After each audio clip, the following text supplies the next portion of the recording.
Welcome to round 2, from Setback to Comeback. I'm Jaclyn Siu, founder of Starcycle.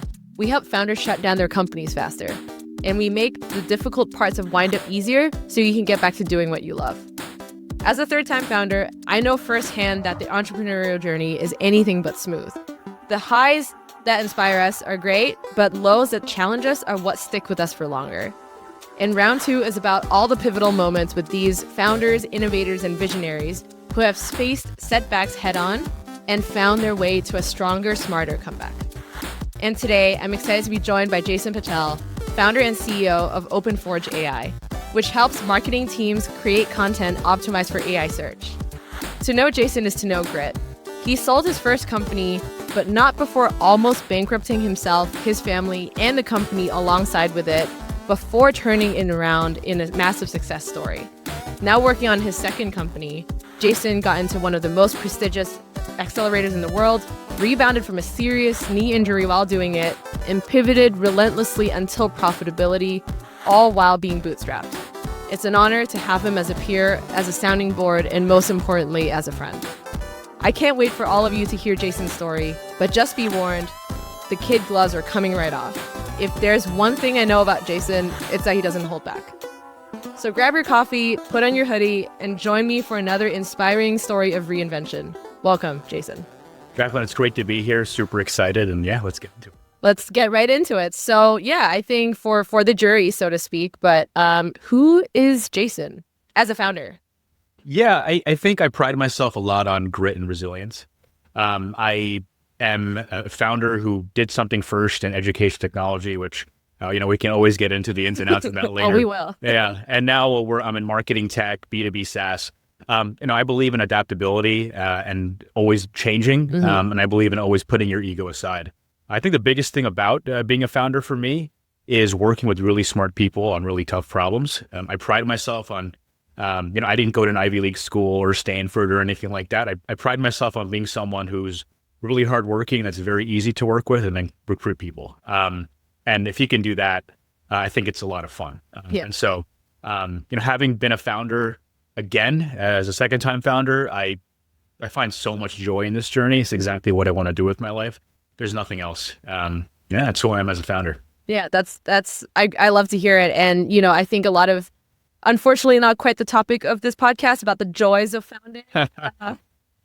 Focus on the other parts, but I do want to touch on that for a little bit because it is these moments of joy that keep us going, right? Like especially, and I guess this is like the appropriate time to dive into your first startup and how it all unfolded, because clearly you had sources of joy, whether it was the product you were building, the mission you were serving, and your now wife, like all of these things like just keep you grounded and keep you going through these tough moments. So maybe zoom out a little bit, tell us about that story and how it all unfolded.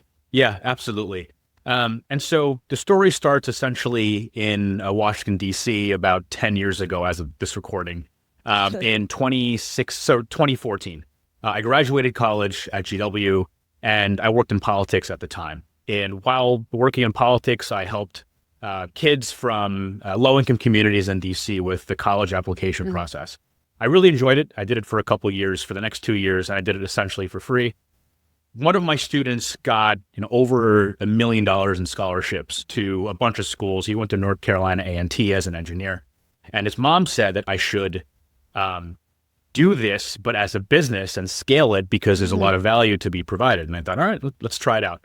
So I founded a company called Transizion Education in late 2016. So just for this purpose, we'll call it 2017 January. Sure. And that was essentially a college counseling, career advising company for high school students.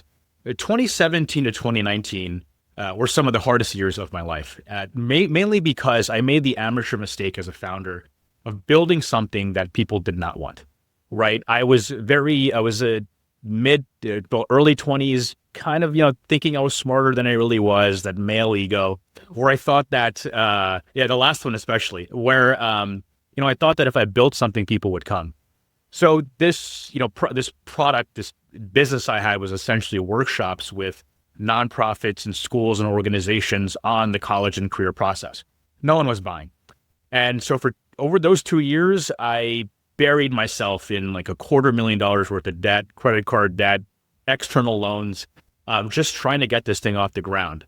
By the end of 2018, early 2019, I really just began to change. And then I realized that, entrepreneurship is not a brute force exercise, it's an exercise in adaptability. And so we changed it more to a one-on-one model. End of 2019, things really began to take off. 2020, I brought on a CTO. We turned it into a tech platform. And then we sold the company in 2023 of August to like a micro PE firm out in San Francisco. Those essentially, from 2017 to 2019, as I mentioned, extremely difficult years where I did not have a framework or a process to deal with mental health, the emotional ups and downs. I was not prepared to deal with all the rejection from buyers, from investors, and I had no idea how to scale. So I was a total amateur going into the business. And then on top of that, all the financial stress I put on myself and all of these wounds being self-inflicted. It was failure after failure after failure. One time we tried to sell to the government, and because we wanted to do workshops for veterans, we bid for, like a small business contract because we were a small business. And then, through some loophole or something like that, we lost the contract to a major top 3 military defense contract. I won't name them, but if I name them, everyone would know. And the reason I know this is because we got accidentally copied onto the chain of emails where they're talking about outmaneuvering us and just, taking advantage of the contract. And just, these are things that now that I look back on, I laugh about, but in the moment, it must have been moment, it was horrendous because on one hand, you work so hard to try to make something happen and you think you can do it by merit, but then in reality, it doesn't matter because of, whatever reason. Yeah. So financial turmoil, mental turmoil, just a whole bunch of things those first 2 years. We had a whole bunch of bad things happen 2019 and on, but those were just, just things that happen in business as an entrepreneur you learn to deal with.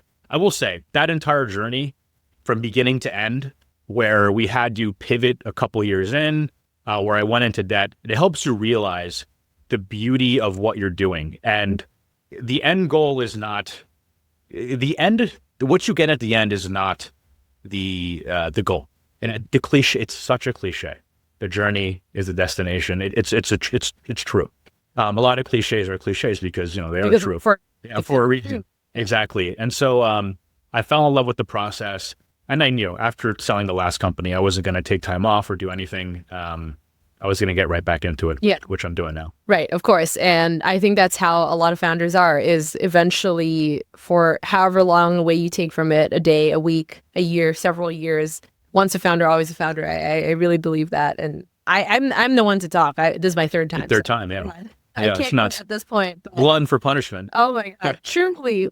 On that note, right? Like I think, what you talk about in terms of like, I was all in.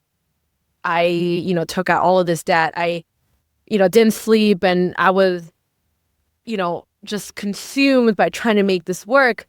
These are all things that maybe perhaps in the founder wisdom kind of zeitgeist, like everyone kind of says like, oh, if you're not all in, if you're not willing to like break up with your SO, if you're not willing to, go like put all chips in or whatever that saying is, you're not going to make it as a founder. Clearly you have a different relationship, or maybe not, like with that. Like how do you square hearing that kind of advice with your lived experience? And like, if someone were to come to you and they're on the precipice of that decision, or they are going through it right now, like how would you walk them through that? Absolutely. I think I'm going to say 2 caveats before I go into it. I think the first thing is that if you are starting a new business, it could be in retail, it could be a tech startup, you are going to have to work way more than normal, which includes weekends, which includes vacations and things like that. What's that? I don't. Exactly. No one knows what those things are. But after a point, if you're I'll get into this, but if after a point you work vacations, you ignore your significant other, you work weekends just because you do it, it's bad. You're doing something wrong. But we'll get into that. I think the second thing is that disconnecting yourself from the rest of the world is a pointless endeavor. You are chopping off what essentially it means to be human. And then, of course, most important, you'll be taking win out of your sale, right? Mm-hmm. I mean, you shouldn't lock yourself in a cave, so to speak, to build something. I mean, if you have a significant other or you have a romantic life, or you have someone you care about, keep them in your life. You can get a dog. These things are okay. Now, with that said, when it comes to being all in, I think the key word, and people will hear it all the time, is focus. If you want to find product market fit, if you want to talk to your customers and really go into why your product is going to win, and most of all, if you want to continue to pivot until you reach a meaningful revenue mark, you need focus. So if you're doing multiple businesses and you have all your eggs in one basket, you're intentionally shooting yourself in the foot, because essentially, you should be focusing on one thing, but you're not. You're doing something counter to that. And the second thing, is having your relationships in real life, your friends, your boyfriend, girlfriend, whoever it is. These things are important because, if they essentially take your focus off of your company and it affects your company, you're probably doing something wrong in the first place when it comes to how you spend your time, right? Your mom and dad, your husband, wife, whoever it is, they love you, they want to be in your life. Use their energy and passion and their belief in you as wind in your sails. Exactly, to do better. There's this concept of locking in. You should lock in. Men and women should lock in, but that doesn't include just becoming a hermit. Especially now, because with AI, right in the midst of the beginning of the AI wars, it's easier than ever to build something. It's harder than ever to get to table stakes, which means that you got to be out there, talking to people, learning more. You can't just, peruse Product Hunt or whatever it is and to see what's out there. You got to have those connections with the outside world in order to make sure you're building the right thing. It's like do what doesn't scale, but on a human level, not just on a product level. Yeah, and it doesn't mean go to parties or like live it up and just try to like show off on Instagram. It's actually literally the opposite of that. But you got people who care about you. Definitely. Keep those people in your life. Like they help you. Yeah, I absolutely agree with that. I think that was also with my previous venture. A lot of it took place over the pandemic, which was great in terms of like I have nothing else to do but work. But what that blessing was, I guess, in terms of locking in, was also an insane curse, because I almost lost my way completely, because I was like, who am I outside of this? Absolutely. And these people that you love, your family, your spouse, your friends, all of the people that you have chosen to be in your world, they are what keeps you grounded. And you can't lose that, because that to me is honestly like a big failure. If like my friends or my family or God forbid, like my husband, they would be like, you know what, like this is it. Like I'm out, like good luck, but I'm out. Like that would probably be like my biggest failure. Yeah. But that doesn't bite me in the end. I totally get it. I think like when you're in your 20s, you could say, yeah, I'm willing to lose everybody to succeed. And then after you turn 30, 31, you get hopefully you get a sense of maturity that you fight for a bigger reason, right? Building for the sake of building is great. You want that central unit block as part of your soul, but you also do it for other people. You just dragged the entirety of SF, by the way. Yeah. In that one statement, all the sad boys who moved to SF, like you just dragged them all. I will also say, like, I think a lot of those people are rage baiting to show off how focused they are. But if you're focused, it's like, if you're strong, you know how to fight, you're good at something. Saquon Barkley. It's like the Game of Thrones thing, right? Like if you have to, I'm totally parafrasing, but like it's like if you have to tell someone you're not the king. It's like the Eagles just won the Super Bowl. I hate the Eagles. All right, they have a running back for if people were not in football named Saquon Barkley, who's the best. Everyone knows Saquon. So hilarious because I'm like, the guy from Ramp. Sure. Yes. Right. That's all I know. He's very soft spoken. He's a nice guy. He proves you could be the best without having to just tell people how performative. Yeah, you perform the best, but performative art on LinkedIn and stuff. I think those SF people they just say things just to say things and get under our skin because we're New Yorkers and and it works because we occasionally I have gotten a couple of texts from you where you're like, I was having a great day until you showed. Yeah. That I'll admit it. Totally admit it.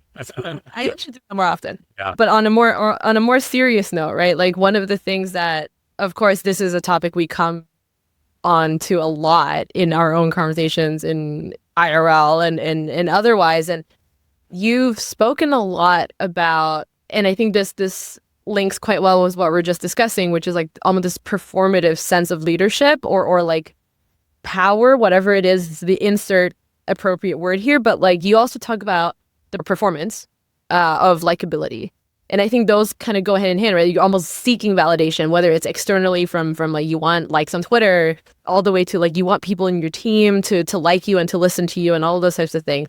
And you talked about having to navigate that in your previous venture as well as, of course, right now. And I'm sure you've learned the lessons along the way. So for those of us who don't have the benefit of grabbing coffee with you 5 hours at a time, like maybe just TLDR, what does that mean? And like, how do you navigate that? And why did you have to navigate that? So if we're connecting failure and, the difference between a performative founder and an actually truly performing founder, I think a big part of my failure or my failures as a founder, especially for my first company, came from wanting to be liked by VCs and playing a certain game. And I'll start by saying that I think for this company, we're bootstrapping it, we're profitable, we're doing all that stuff.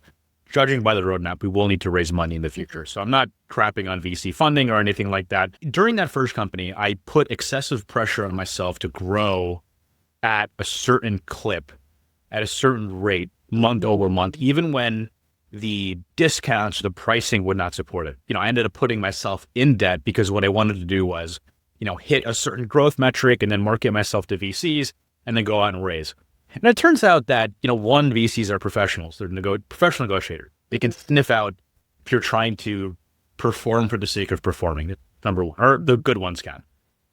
Number two is that just fundamentally, I just didn't realize that you could build a good fucking business without needing external validation to provide value to your customers. And if I had just done that, if I charged what like we were worth and charged more, if I had just done that, my exit would have been like 10 times bigger.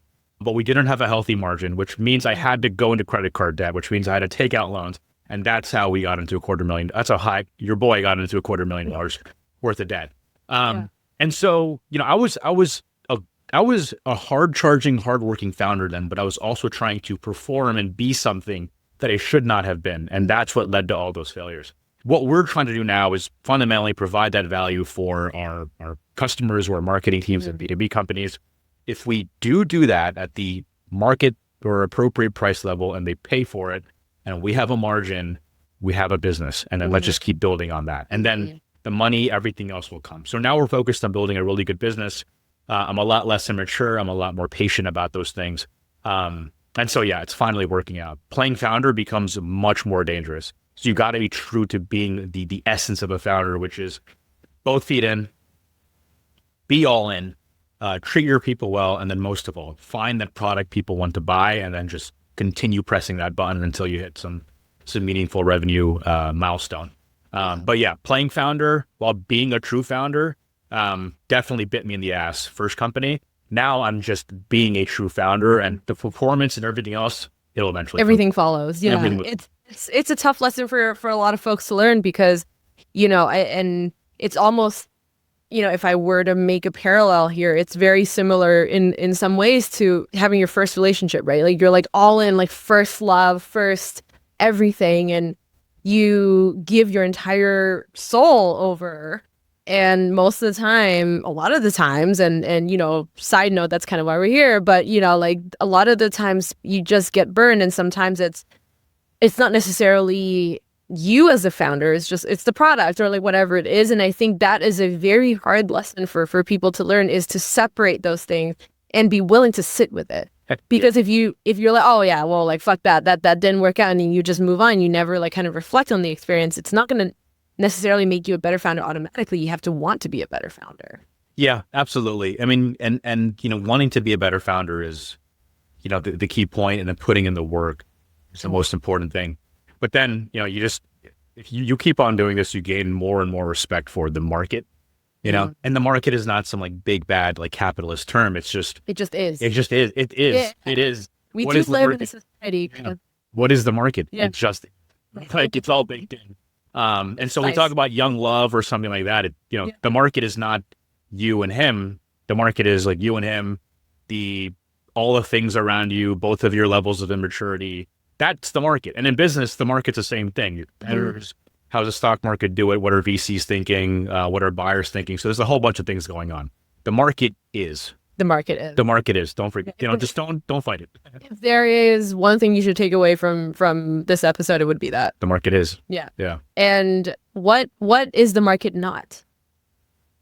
The market is not nothing. The market is everything.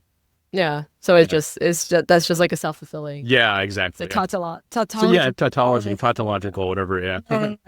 Wow. Okay. I mean, thanks so much for sharing that. I think it's an important thing that everyone again has to go through. And now that you're at the cusp of having, I don't know, you're definitely on track to doing great things, but also like having a future Walter Isaacson penned biography about you.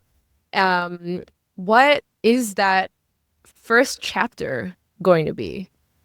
That's such a great question. And I think the Walter Isaacson thing is super nice to say. I hope you're listening. Yeah, I don't think it's true, but it's super nice to say.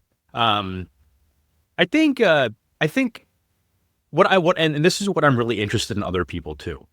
So I would like to practice what I preach, which is all the failure and the makings of a person. Why is someone that way? And so like Ron Chernow's book Titan by Rockefeller, right? I mean, it's a great book. You learn why Rockefeller was such a cutthroat, but he was also very generous.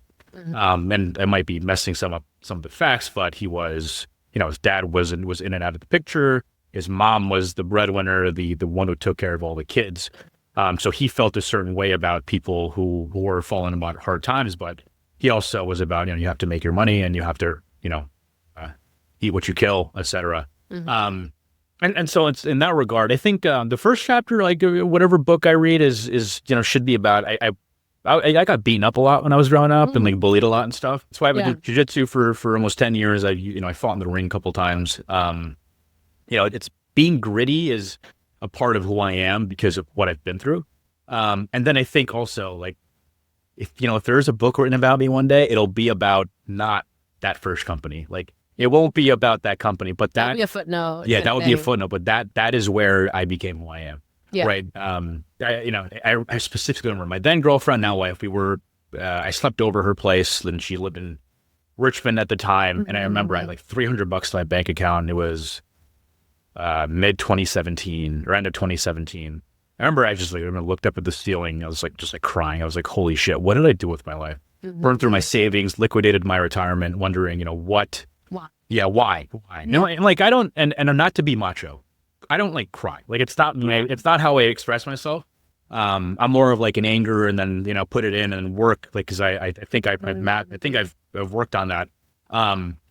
Yeah, that was one time I actually shed tears, and I was like, why did I do this? Why do I have this desire to build something and compete?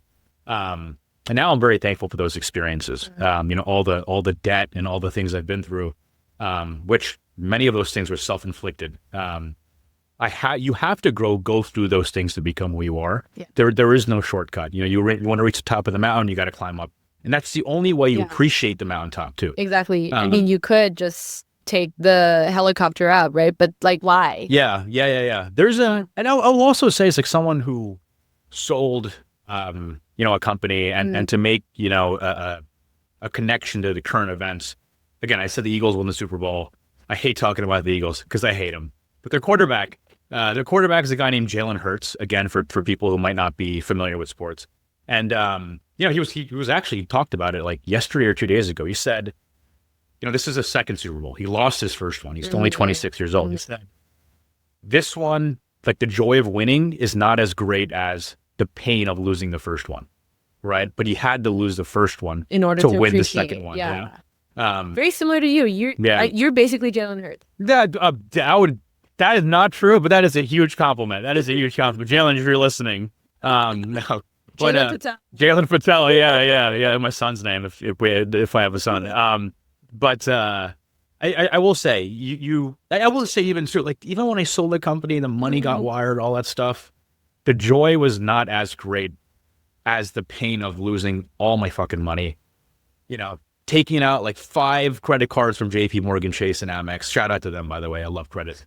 And just in the investors, my first angel, Joe Baruti, who took a chance on me. And those things make you the founder and the person you will become. And so if you're a founder going through tough times and thinking about failure, it's only final if you think it's final. Yeah. You can get better or get bitter. It's up to you. Yeah, there you go. There's a whole bunch of things you can say, and if you want to like be a winner in a lot of ways, you have to be damaged to some sense, and damaged as in you have to go through stuff. This is not legal advice. Yeah, exactly.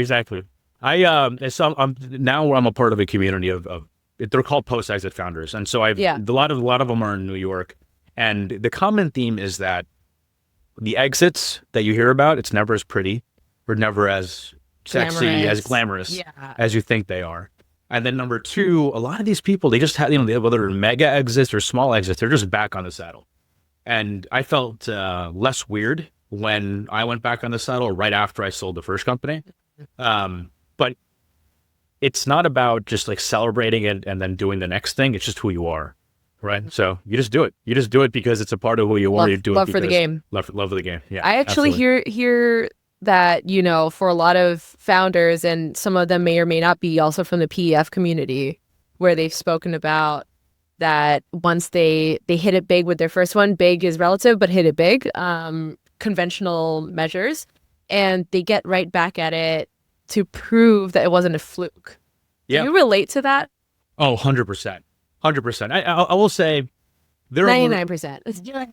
To prove it wasn't a fluke. And my exit, it was life-changing, but it wasn't something in the newspapers or anything, just to be clear to everyone out there. To prove, one, it wasn't a fluke, to say that, hey, I can do better. But another part of it, too, was that I was in education technology. We know you have feelings. Yeah, I don't like ed tech. I don't like the buyers. I don't like the lack of market dynamics. I think if you're a new founder, don't do ed tech. A lot of great founders who are doing ed tech because they have an idealism about what they want to do and change. First, make money with your first exit, and then tackle education, because then you're just going to run out of money. You'll spend 10 years of your life on a problem, and if you exit, the exit won't be worth the 10 years of labor you put in. But to go back to it, after exiting an ed tech company, I thought to myself, wait, if I worked so hard in ed tech to get this exit, imagine what I could do in, an industry that had market dynamics like B2B SaaS, marketing technology, which I love, or sales tech, which I love. And so I wanted to try it again. But fluke or not, I was going to do this regardless. Like there's a company after this one in 10 to 12 years, company after that. I'll do this till I'm dead. I love it. I feel you on that. Last night, was in the middle of my nighttime skincare routine with my husband, and I was like, I think I have another idea. Yeah. And he was just like, another one? And I'm like, yeah. So write it down because it's happening. I get it. You can't stop. And to talk about the concept of failure, right? The ideas are a dime a dozen. Mm-hmm. And ideas, and that wasn't I wasn't saying about your idea. I'm saying, in order to prove the idea into the world, you have to continually iterate, right? And then the iteration is literally a failure after a failure after a failure. And at some point, it's just like, you're in your third startup now. What makes a successful founder is how many times can you get punched in the teeth and get back up. Get back up. Yeah. Punch in the teeth, get back up. And those little micro failures that turn into a stupid term. That's how you know you're a SaaS founder. Yeah. You're immediately productize. Productizing failure, failure or something like that. Those things that seem like the end of the world when a user says, hey, I don't, or you lose a big deal. After a while, it's just doesn't even paint. Exactly. You don't even think about it. When we were talking, in order to get to this current iteration of our company, we went through 4 pivots. And my current co-founder was incredible. Still my co-founder after a year and a half. He was like, hey, is this concerning that, people don't like this idea? And that was on our first or second idea. I'm like, no, this is just the market. Don't worry. You just got to stay in the game long enough that you continue to just ride the wave and go up and down. You will find that crescendo, that big wave to ride. Let the market flush out the rest. Exactly. So much of life is adaptability and staying power. It's not macho charisma and just it's about outlasting everyone else.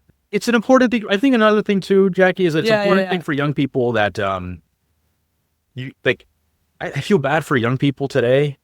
I'm old and 32 as of this, but you have their whole lives on social media, and so like it's so much on display. Exactly, and then you see someone succeeding, you think to yourself, why don't I succeed like that? It's like, you want to succeed. All of the work, the real stuff happens in the shadows, and they don't talk about it. And you don't talk about it, exactly, and that's important for young people to know. It takes multiple years to like see that exit or that outcome. Just got to continue failing. Just make sure they're small failures. You're testing failures.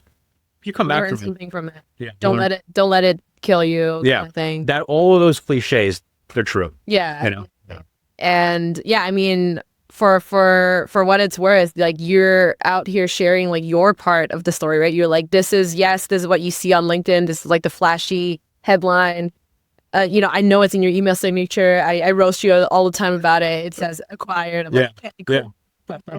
There's so much heaviness almost behind that you're by choice or not, that you've kept hidden, and today you just wanted to share it with me and with anyone who's listening, and I really appreciate you doing that. I know it's not easy. It's you have to be comfortable with that part of yourself, because a lot of Yeah, no, amen, man. Amen. I think a large part of like what I do, and I hopefully I become a bigger entrepreneur, I can do more of these with hosts like you, is that is that I don't want to do it for, if you were a top student, you went to Stanford or UPenn or Harvard and you got YC funding or something, great. But I really want to do it for a veteran who, left the military and now they're wondering, how do I become an entrepreneur or start a fire restoration business, or if you went to a state school or didn't go to college at all and you want to start a technology company and you feel intimidated. It's not esoteric. It's not rocket science. It's just grit, find a problem, solve it, test it, do it over and over again. And I promise you'll be ahead of 99% of people who want to do it. Yeah. It's like that. I've heard some folks say it's, they share their story, they build in public and or like, this is the playbook I use to succeed, that type of thing. And a lot of people ask, and I've had people ask me as well, quite frankly, they're like, aren't you scared someone's going to steal that? And it's like, no, because the secret sauce is not in the pithy little sayings of this is what I did and that's how I increased conversion by X%. It's all of the work that went into that. That's not replicable. Those are the moments that set you apart from everyone else. Yeah. The execution of it. Yeah. Yeah. And execution has all those failures, iterations, all packed into execution. Yeah. And you believe in that so much, you got that tattooed on your arm. Obstacle is the way, to Stoic saying. Yeah. So you would have a Stoic saying tattooed on you. Honestly, I'm such a loser sometimes. Like I'm shocked. I'm shocked at how much of a dork I can be. But there's a saying, it's impediment to action advances action. What stands in the way becomes the way. Obstacle is the way. Firm believer. You can't even in like 50 Cent, right? 50 Cent says, you wouldn't enjoy sunny weather. The line, I'm butchering it, but it's like, you wouldn't enjoy sunny weather if it wasn't for rain. You wouldn't enjoy joy if it weren't for pain. Yeah. Same thing. But we've done this a million times. Wow, poet laureate, right? Yeah, thank you. That's my next calling. Who knows? Yeah. Your next startup. AI, ChatGPT, AI, poet laureate.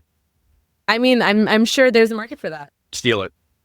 So what's next for you? Like, we talked about the Jason of the past, who the past has, like, all of that, and like, who's Jason of the future? Yeah. I think I'm going to build out this company, OpenForge. We create content. We take your customer and competitor data, and then we create blog content, long form content that's optimized for AI search and SEO. So we work with marketing teams. We launched recently, but we have, over a dozen customers. So it's going very well. And I will say the reason why it's going well is because I made all the mistakes before, right? Harder than success, right? And then, not settling on the first idea, not settling an idea that I think is super sexy. I talked to a lot of customers, got rejected a lot. We did a lot of testing in and out before we actually put our foot down and said, hey, we're going to drill the hole in this particular part of the market. And so, my goal is to build this out.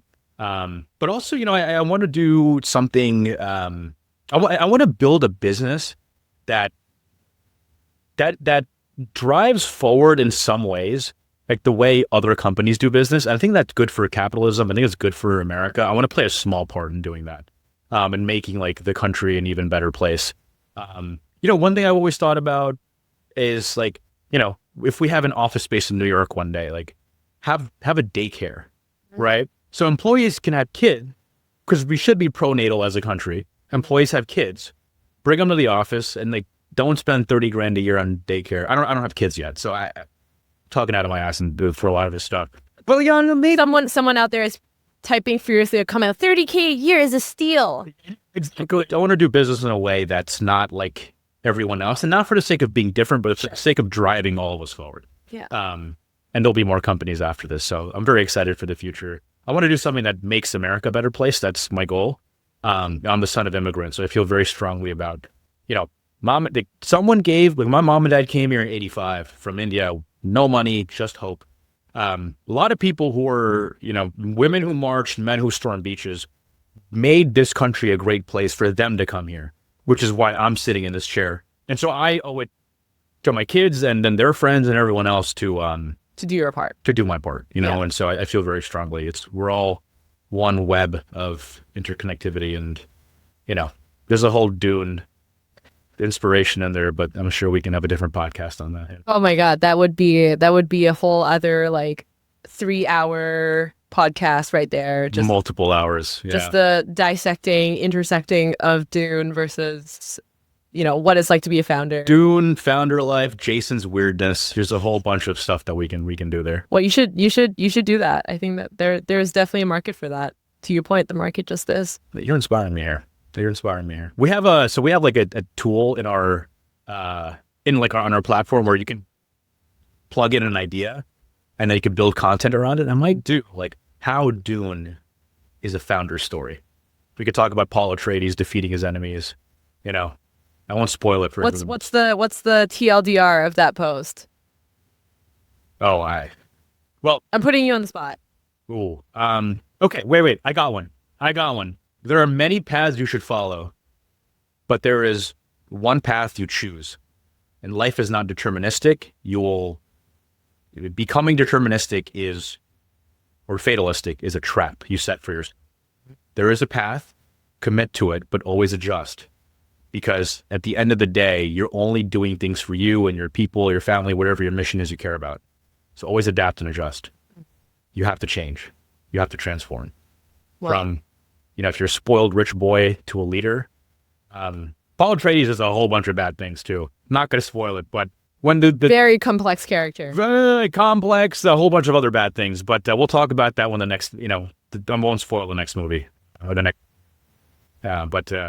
Transformation. I think transformation is a big one. You got to change. You got to change. If people will say, if you're not changing, you're doing something wrong. Yeah, not changing, you're not growing. You got to change. We touched on most of my questions, but I guess the one thing I can talk about is, I know you will heavily relate to this, and one of my biggest secret weapons in being a founder, especially now, is like having the best spouse, best husband on the planet, and also being the funnier one in the household. Amen. But like both things are equally important. But I know you have a lot of feelings about that, and how your wife has really just been the rock for you going through this journey, going through these ups and downs. And I just wanted to give you a chance to talk more about that, because I know a lot of people struggle with how to prioritize that, how to make space for these things to happen in their life, to make space to let these things continue to be in their lives as they're going through hard times that, to our point earlier, feels like your focus is being pulled in one direction. But I think one thing that I read quite a few times, I believe it was Mark, who is one of the co-founders of Netflix, one of his most famous posts that he always writes is like every Tuesday or was it every Wednesday at 5 p.m. he's like, I have date night with my wife, and anything else can wait because nothing else comes between that. And I wanted to get your take on that before you wrap up. Connecting this, all to the theme of failure. Having our first ever customer fire us because she thought we were too new. She's like, yeah, I think think you're too young. I'm not sure. And so she demanded a refund.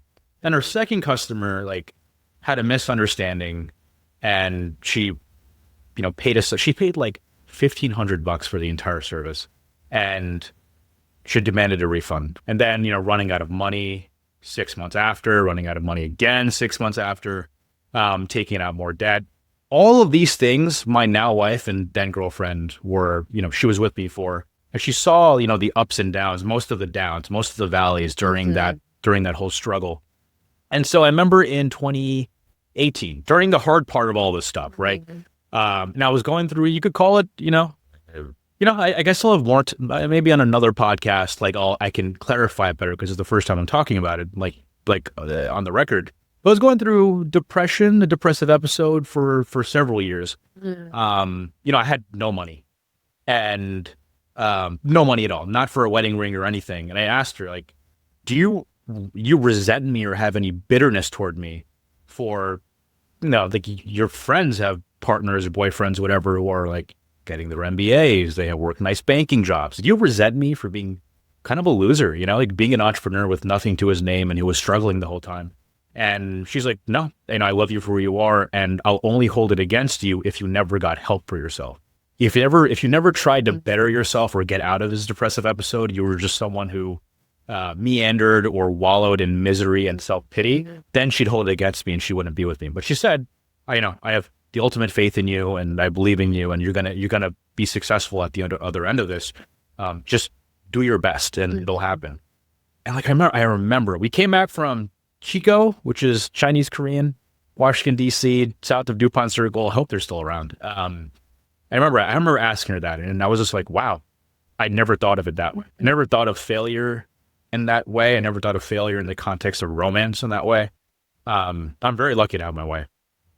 My absolute rock. Would not be in this position without her, unambiguously. 100%. Biggest secret weapon, biggest unlock is having this person, your wife, my husband, like as the bedrock, like truly, because it's the way I look at it is like during some of the hardest parts of the founding journey, when it felt like I had let everyone down, and I probably did in a lot of respects, and had the entire world, or what felt like it, say you are not worthy. He stepped in and was like, I know you don't see it right now, but you are still worthy, and kind of having that in my life until I was ready to see it again. And honestly, like when we met at Antler at the accelerator program, I was grappling still with a lot of like, can I be a founder again? Can I do this again? Like, and I can say without a shadow of a doubt, like if I didn't have my husband, believing in me when I couldn't, like I 100% wouldn't be here either. 100%. I think having people believe in you, like my dad, I worship my dad, my hero, and my mom and dad both, but my dad, we're both men, so naturally we'll gravitate more toward my dad a little bit more. And my dad's first business was like, e-solutions. It was a IT consulting. It didn't work out. And his second one, like a small business, worked out, a retail store. You just see, like, you see firsthand, like how my mom and dad supported each other. They just go through the experience together. You realize, man, like the importance of having a tribe, of having a person, just 2 or 3 people who believe in you, goes a very long way. Very long way. And I appreciate you being in that tribe of mine. Yeah. Hell yeah. Always. Absolutely. And always. Thank you. Thank you. I appreciate that. Yeah. I think we're going to end here before we ruin it with another wisecracking joke. That was preserved. Yeah. That was probably the nicest thing we've said to each other. That's so fun. Yeah. Back to one-liners and zingers. Back to you texting me LMFAO with like a skull emoji. And like a bunch of laughing emojis. Yeah, pretty much. But yeah, thank you so much for being here, for sharing your story. It's one that I think a lot of people need to hear, because I'm sure there are people right now who are where you were a few years ago, when you were like, what am I doing? You're staring at the ceiling at 3 a.m. crying. I know, God, I've been there. And, anyone who's out there, I'm sure, is going to get a lot of inspiration from you and your story. And so, yeah, thank you so much for sharing. I appreciate it. Well, the only way a person's story gets heard is by people like you promoting it and putting it out there. So hope it can provide value to someone out there, and to you personally. You're going to do great things, and Thank you. Super excited for when this, like, people will like retroactively discover this, like maybe a couple of years from now, and they're like, I can't believe Jackie and Jason did a podcast. You're big entrepreneurs now or whatever. But yeah, and now Jason has a Walter Isaacson biography. Yeah. And right. What is Jaclyn doing? Yeah.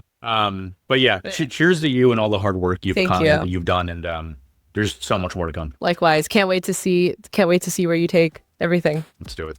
Let's go. Thank you so much, and I'll see you for the next episode.